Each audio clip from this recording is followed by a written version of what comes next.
દેશની શું સ્થિતિ છે, લોકશાહી કઈ તરફ જઈ રહી છે, મને જવાબ જોઈએ છે. તમને લઈ કેમ ગયા હતા? કોઈ નહીં, હું ટેરેસ ઉપર મારી ફરજ બજાવી રહી હતી, હું રિપોર્ટિંગ કરી રહી હતી. મારા બંને મોબાઈલ લઈ અને બે મહિલા, પહેલા તો પોલીસ સર હતા, પછી બંને મહિલાએ મને હાથ અડાડી અને નીચે લઈ આવ્યા. આ એમનો હક નથી, આ કાયદાનું ઉલ્લંઘન છે. જે લોકો મને જોઈ રહ્યા છે એમને એવું હતું કે એક દીકરી છે તો ડરી જશે. નહીં, હું પેલા પ્રેસમાં છું, હું એક ન્યૂઝ એન્કર છું, હું મારી ફરજ ઉપર છું. તમે મને એ રીતે ન ડરાવી શકો. મારું પ્રેસ કાર્ડ બધા જ જોઈ શકો છો.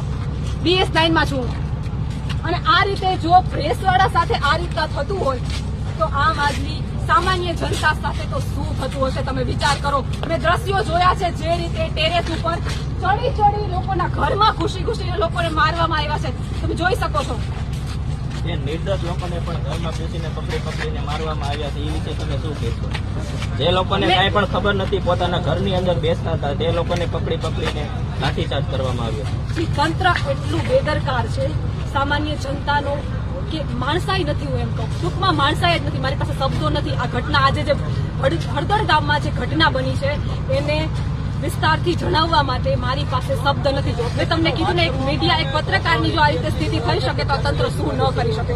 મોટી ઉંમરના વડીલના લોકો, જે લોકો મિટિંગમાં હાજર નતા, તે લોકોને ઘરમાં ઘૂસી અને ઢોરમાર મારવામાં આવ્યો છે. અરે ઢોરમાર ટીયર ગેસ જે રીતના છોડવામાં આવ્યા છે ખરેખર નિંદનીય છે. ખરેખર મારી પાસે કોઈ શબ્દ જ નથી. મારા બંને મોબાઈલ જપ્ત કરી લેવામાં આવ્યા છે. પહેલા તો હું એ તંત્રને એ પૂછવા માંગુ છું કે તમે એક પત્રકારની અટકાયત કઈ રીતે કરી શકો?